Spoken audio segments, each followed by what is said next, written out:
Everyone remembers King Viserys as the soft king, the gentle one, the man who loved peace, hated cruelty, and tried to keep everybody else from tearing the realm apart. For years, that was the story we told ourselves about him. But Viserys was not surrounded by love. He was surrounded by need. And those are not the same thing.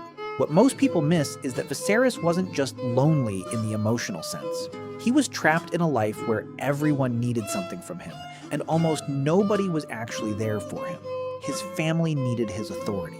His council needed his silence. His heirs needed his approval. The realm needed his body to keep breathing long enough to delay collapse. And by the end, that's what makes him tragic. King Viserys was completely alone. Look at how Viserys is introduced in the court. He's always seated, always listening, always trying to smooth the edges off everyone else's conflict. On the surface, that makes him look mild, even weak. But underneath, it tells you something darker. It tells you this is a man who has learned that his safest role is to absorb other people's chaos and never add any of his own. That's not peace, it in fact is self-erasure. And once you see that, you start noticing the pattern everywhere. People don't really speak to Viserys like a person, they speak to him like an institution. Otto speaks to the crown. Alicent speaks to duty. Rhaenyra speaks to obligation. Daemon speaks to weakness. Even the rare moments of affection around him are tangled up with political survival. He is never allowed to simply be Viserys. He has to be the king version of Viserys. That's the first stage of the tragedy. He is visible to everyone, but known by almost no one. Then there's the way he handles conflict.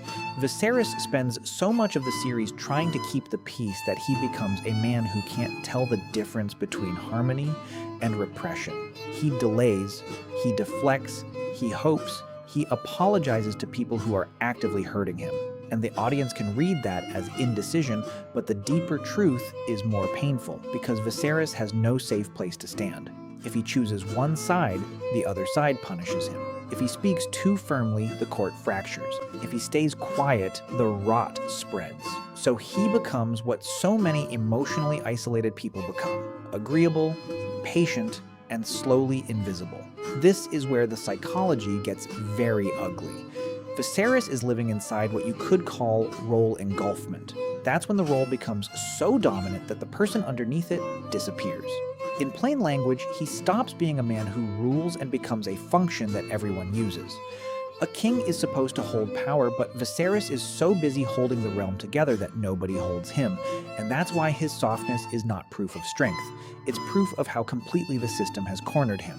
Then there's the family dynamic, which might be the cruelest part of all.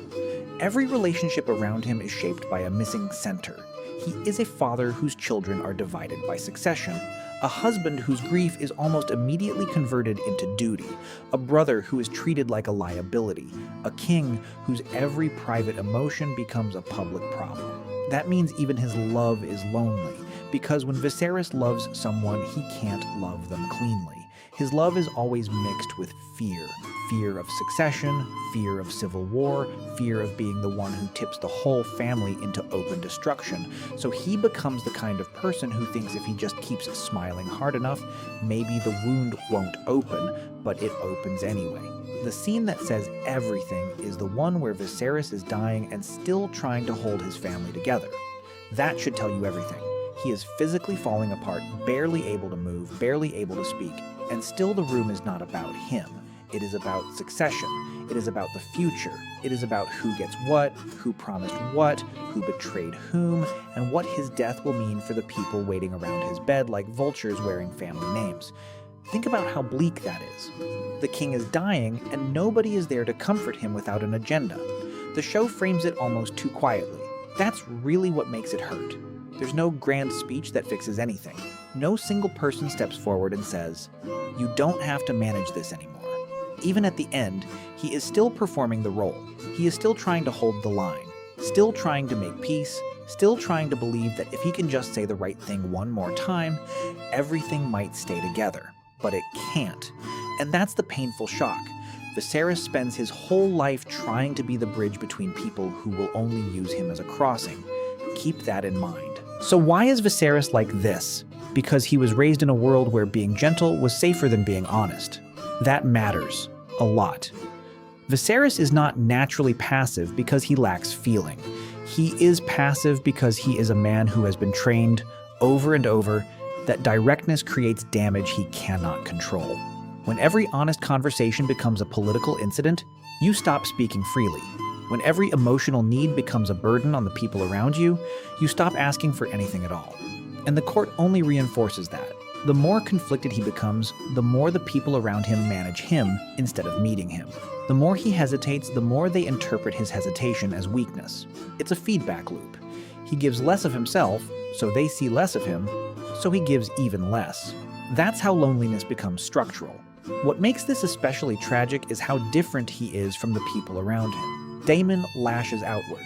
Rhaenyra resists. Alicent adapts. Otto calculates. But Viserys does something sadder.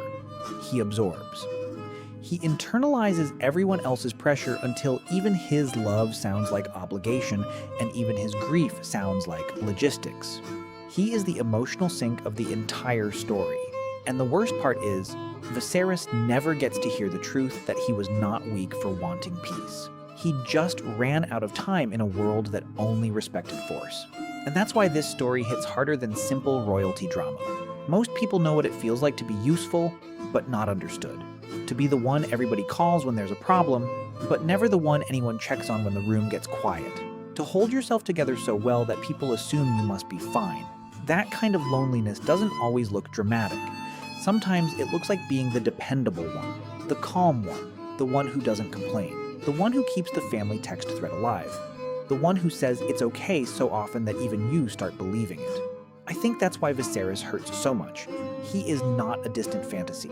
He is the person who keeps the peace until there's nothing left of himself to keep.